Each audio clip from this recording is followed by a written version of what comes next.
When I was a little girl, we would get sick, and my grandmother would make this awful honey and onion concoction. She would force us to drink it. We would be in tears. It was awful, and it made your breath stink. But we always got better. And life is like that. Life is sweet, but sometimes it absolutely stinks. I'm Cameron Adams, and you're listening to Honey and Onion. In Genesis, God made Adam from the dust. Then he made Eve from Adam's rib. In 1 Corinthians 11:12, Paul tells the church, "For as woman was made from man, so man is now born of woman, and all things are from God." We all come from the same place. So you would think it would be a lot easier to relate to one another, but that is just not the case. The relationships between males and females, whether romantically, parental, friendships, sibling relationships, is full of complexity. And the way we do things is different. The way we communicate, the way we express ourselves, the way we listen. I have been blessed to be raised around a bunch of guys. My husband, my sons, my father, my brothers, nephews, uncles, ton of them. As a little girl, I grew up running bases in the backyard for my cousins and brother who were practicing their baseball throw. But still, there was a level of complexity that existed between me and the guys around me. I've learned to appreciate the differences in our genders. This gender thing is real, whether it comes to equal pay, who takes care of the children. Gender is a real issue. And so, like all real issues, we are going to handle them on Honey and Onion. About 10 years ago, I did a show called Onyx View. The show was about race, politics, and religion. The show was supposed to be about race and politics, two forbidden things. I wouldn't sign on unless it was also about religion. You know me, I like to talk about the things that people don't like to talk about. So, my old host is back. Listen in on some of the fun time that we had talking about men and women. Well, Cameron, thank you. Again, like you said, we've been rocking together for so many years, and being friends and rivals and just, again, support system for each other. So I appreciate this opportunity to sit down with you and to talk to your listeners and to have this conversation. So what I do, I'm a servant. I serve in the realm of broadcasting and media and marketing. So primarily I work in marketing, entertainment, and producing content for the masses, for people to digest, for people to explore, through podcasts, through live events, through blogs, and just different entities. So I'm a servant, and my purpose is to be of service in producing content, progressing, and preserving culture. Tell the people a little bit about why you chose to broadcast the things you do. I wanted to create a space where we need more media outlets, and media is changing. The way we watch television or the way we consume content is changing. This generation, they're not going home watching the 10 o'clock news. They're watching Twitter and Facebook and their news feeds for the news of the day, what's trending. That's their 10 o'clock news. They don't wake up in the morning to see what the traffic is like or turn on the station to see what the weather is like. They just go on Facebook or whatever their social media is to see what's ahead of the day or what happened while they slept. So because the medium is changing, the times are changing, what I'm doing through Paradox East is to adapt with traditions of the way we consume media, television, radio, film, so on and so forth, but to also progress that and bridge the gap to say, okay, well, we produce news, but we don't do it on a terrestrial radio station. We do it through a podcast or we do it through social media. You're here today to talk about being a guy. Yeah. Because one of the things that is really affected by the presence of social media and technology has been relationships. You read all the time about relationships that have either started because of technology, whether it be from one of these dating websites, or all the apps, the Bumbles and Match and all that stuff, or marriages and relationships that end because of technology, because hookups and going down in the DM and all of that in social media. And so I am blessed to have so many good guy friends that I can have you on and we can have this conversation and keep it 100 and really talk from our perspective from the different genders about what it is. Men and women, we communicate differently. I have 2 sons and 3 brothers and a husband and a father, and we communicate differently. Is that women tend to communicate with a lot more detail than men do, and that causes men to sometimes shut down. That causes conflict as well. What do you think your wife would say is the thing that drives her nuts? What would drive her nuts is something that she told me yesterday that I forgot. Here's the reason why. So she tells me that her appointment, she says, "Hey, babe, I've got a doctor's appointment tomorrow at 3 p.m. Okay, cool. That I can understand and consume. What happens is I like to get all the information. What's important first? Tell me that. Don't give me, just like you said before, don't give me a long story. I don't want to know the context. Just tell me what you're trying to tell me. So instead of saying, "Hey, babe, do you have anything going on tomorrow because I have a doctor's appointment?" The conversation goes, "Hey, I woke up this morning and my stomach was hurting really bad, and I started feeling really zeezy and zoozy, and I went downstairs to get something to eat, and it didn't quite work well. So then I went to the doctor, and the doctor told me this, and I'm like, okay." And at the end of that story, so I got a doctor's appointment tomorrow at 3 p.m. Can you take me? I heard that, but all that stuff that came before it, the whole context before it, I'm like, I tuned out. So I didn't hear when you told me what time the appointment was. All I heard was this long diagnostic from why you went to the doctor and so on and so, which is important.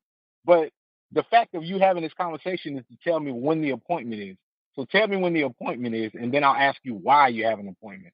You're trying to make sure that I'm available tomorrow to take you to the doctor. So that's what I need to know. Like I said, I have 3 brothers and a host of male cousins and good friends that are men. So I know that the men around me do it when I really need them. Like when I'm talking to my husband, I really need him to focus. I'm like, listen to what I'm telling you right now. This part right here is the part, and so There you go. I have There to you do go. that. And that, of course, for as long as we've been together, he's used to it, but that also can come across as condescending, or I'm treating you like a child, and I can remember early in our marriage, I would say those things to him and he would say, I'm not a kid. I got that. But I also know that you're not really listening. You hear what I'm saying, but you're not really listening, and I need you to hear this part. One of the things about social media that we were talking about earlier and people getting their information is everybody puts their highlight reel on social media when it comes to their relationships. Right.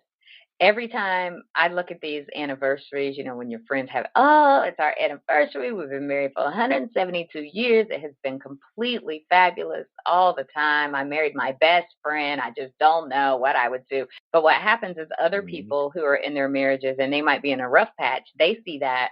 And I think that it amplifies what they believe is wrong with their marriage. The dynamics in the relationship can be exactly the same. You have good days and bad days. You have miscommunications. You hurt each other.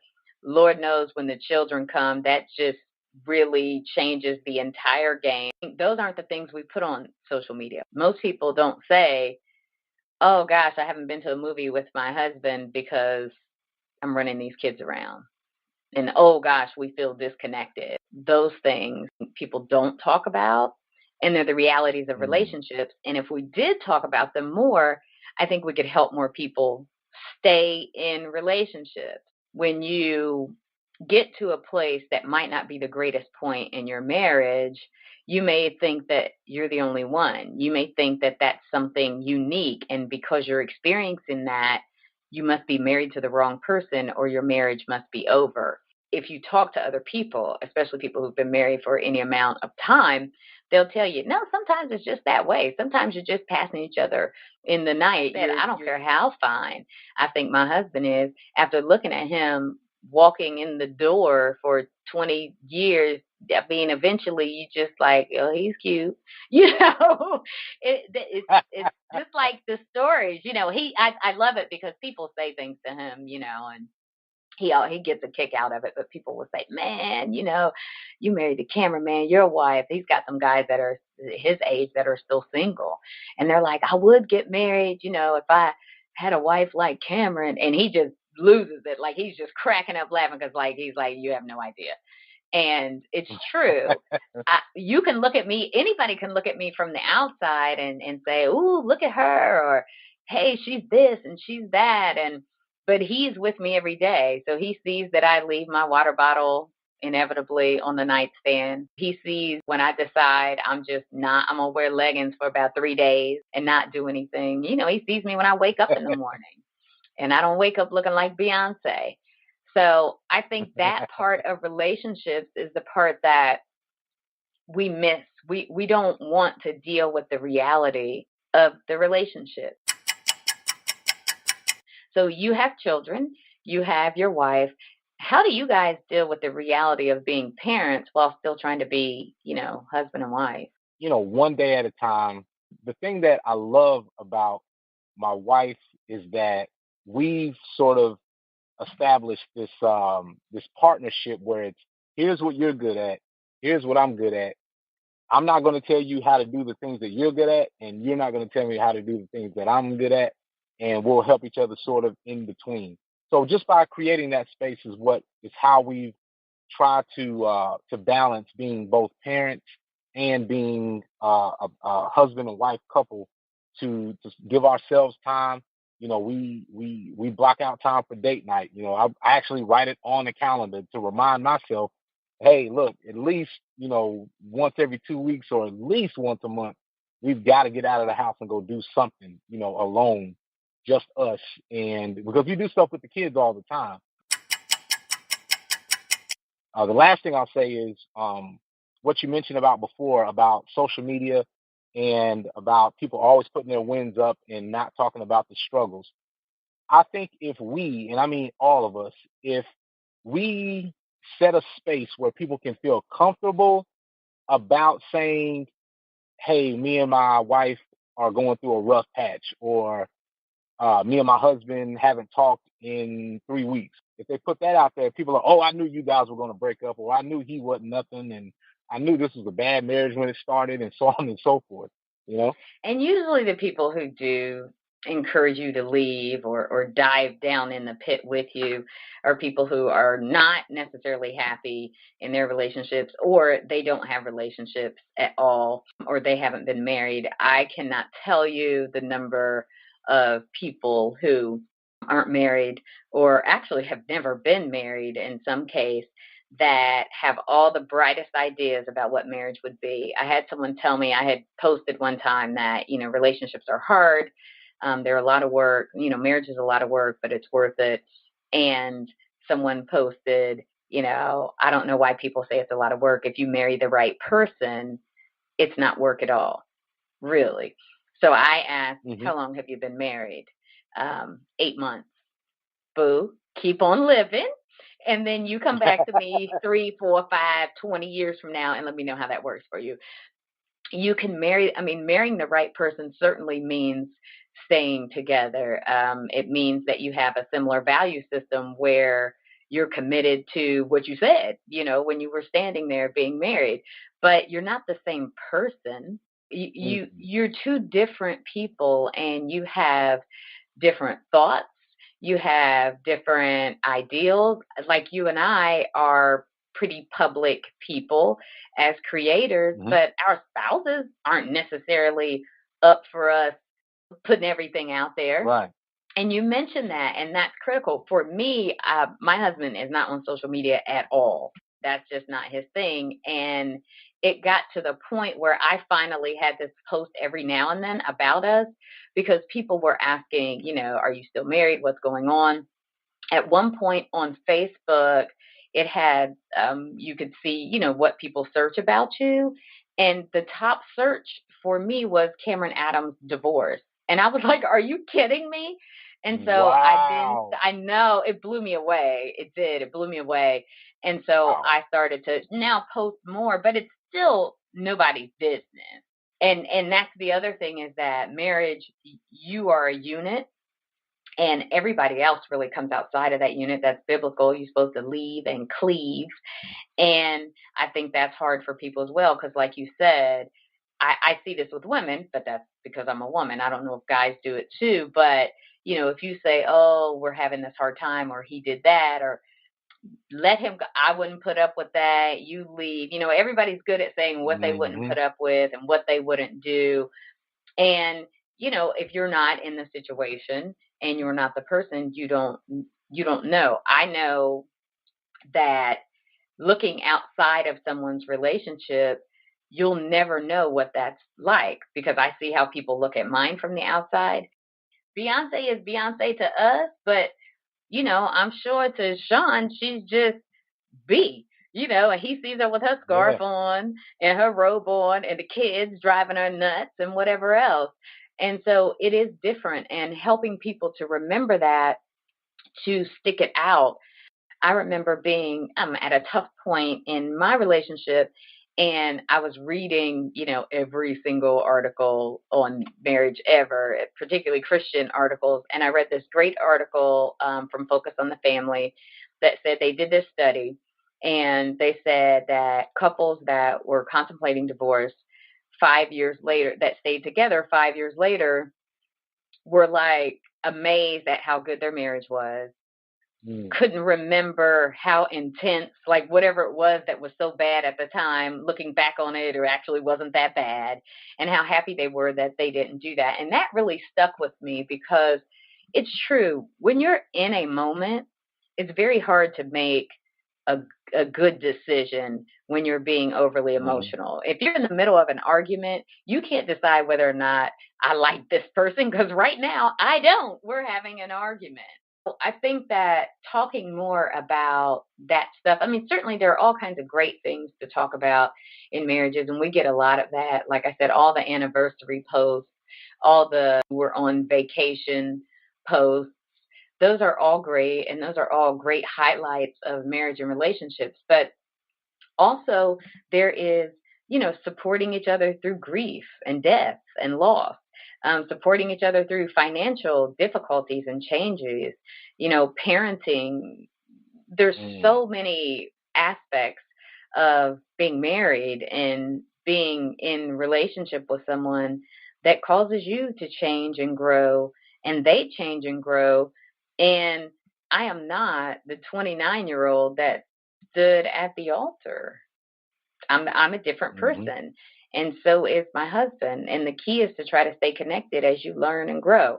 Absolutely. And one thing that you said was that you read an article from Focus on the Family, and we have to, and I mean literally have to meditate or do some sort of therapy.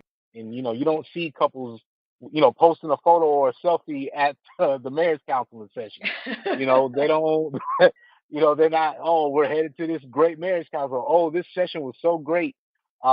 Even from a church standpoint, like we don't we should champion some of these things that if we're going to marriage counseling or we're going to couples therapy or we're going to it's we should think of it as a spa or a something that's good for your soul, your body, so on and so forth, and do it in your own way. So maybe you don't go to marriage counseling, but maybe you guys sit down once a week and you listen to Focus on the Family, or you listen to a podcast about marriage, or maybe you go to a retreat every now and then. Some people love to read, so maybe you go and you look at blogs and you look at articles. But I think we really have to, whether regardless if we post it on social media or not, we have to know who our friends are and not be afraid to talk about these things. And hopefully you have friends and family or people around you that just allow you to be that. If you're mad, if you're upset, if you just feel like crying, you have to have that no judgmental zone. There has to be a friend or a stranger that allows you to be whatever it is that you are. A lot of us can solve our own problems if we just have somebody to listen to us. How many times have you explained something to someone and you're asking them for the answer, but the more you talk about it, the more you figure it out. And by the time you get done talking, you're like, oh, I got it now. You just needed somebody to talk to get that answer or to get that understanding. So we Yeah. just have to, feel safe and talk to people, and especially guys. I'm talking to the fellas. Like, we really have, if you don't have any friends or people around you that can be that are not on your side, that can, be objective to you, then you don't have any friends.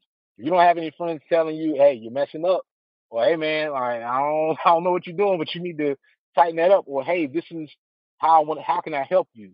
Or no, you are wrong. You are wrong. You did wrong, or hey, you're doing right, or you're doing a great job. Or if you don't have that support system around you, men will, oh, I'm all right, I'm good, I'm good. No, you're not.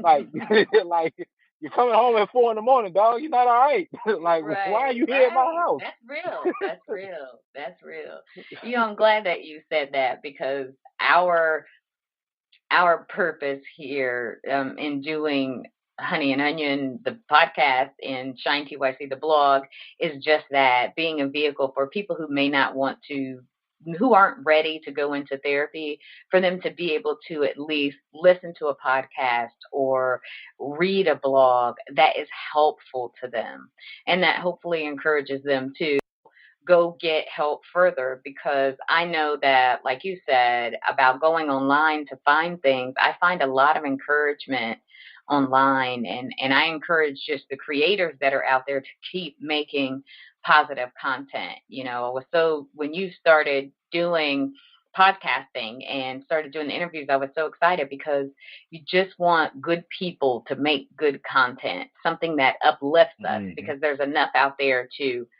tear us down. I think you're right when you talk about men not having that. Hmm. It's a shame because you really do need it. My guy friends and my brothers, I know that when they do get into good conversations, like one Thanksgiving, all the guys were down in the basement here, and it was like my uncle and my brothers, my husband, my older son. And I mean, when they came out of that basement, they were like new people. I was like, what? And what happened At down there? They church were down down there for hours, there. right? They were down there for hours. But when they came up, they were like brand new guy. Like, it was crazy. And my middle brother is hilarious. He was talking about a little bit, like he was giving up some of what they were talking about down there because I'm his big sister and he loves me. And I was like, wow, you guys were getting deep. And I think it was a safe space for them. They're family and they love each other. And so they opened up about a lot of things. And it was so good to see them kind of bond like that. And I think you're right. Mm. Guys need that. I tried to build that with my girlfriends. I also try to be that for my guy friends. So I have like Hmm. three BFFs that are guys, and I check them on the regular. If we're talking Hmm. about, relationships, which we do a lot, or their perspective, I know how to say to them, well, this is what she's probably thinking, or you were dead wrong with that, or whatever it is, and giving them the woman's perspective. And I'm surrounded by great people, so they all, after they push against me for a little bit, they'll say, okay, I kind of get that. because we are different Mm. as men and women. And sometimes you need a friend, a real friend, a true friend, a platonic friend, not somebody who's trying to get at you or you're trying to get at, but as a friend Mm. to give you that perspective and that right advice. And absolutely, you brought up a word that I haven't heard the word bond in, I don't know, except for maybe when they talk about James Bond and they're trying to get Idris Elba to be the black James Bond when it ain't gonna happen. But the word bond, male bonding, I don't, I don't know if we're doing enough of it. I know how much people love to listen to you and how popular you are. So why don't you tell the listeners how to find you and your podcast? You can find my podcast on anywhere that you listen to podcasts, iTunes, on SoundCloud, Spreaker, YouTube. If you go to YouTube, you can see my ugly mug and the beautiful people that I interview and get that interaction. So however you like to consume it, if you like to watch podcasts, check me out on YouTube, In Tune with T-Mill. That's T-M-I-L-L, In Tune with T-Mill on YouTube. Make sure comment and tell me your feedback. What you thought of today's episode, wherever you're listening to this episode. So you can follow me there. All social media is In Tune with T-Mill, wherever you spend the most time. So wherever your favorite social media is, reach out, connect with me, ask me some questions, give me some feedback, and give us some feedback. Leave a comment, on the show page, wherever you're listening to this podcast, Honey and Onion, and tell people about this podcast. Forget about me. Tell people about this podcast and why you like it. Share. We're too selfish. Like, we find something new and something cool, and we don't want nobody else to know. We don't want nobody to know this great vegan smoothie restaurant down the street or this great app. It's like we want it to ourselves because we don't want nobody else to know. It's like we want to only be the cool one. Man, give people something good. You know somebody that knows somebody that knows somebody that needs to hear this podcast, Honey and Onion.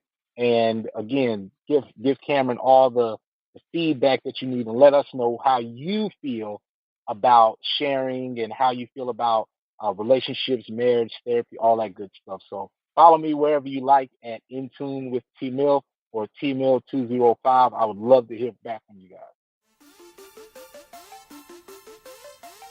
Well, that's a wrap for this episode. We hope you enjoyed Honey and Onion and that you'll come back again soon. Please hit the subscribe button so that you can get all the new episodes. Remember, life is sweet and sometimes it stinks, but it is always worth living. I'm Cameron Adams, and I'll see you next time.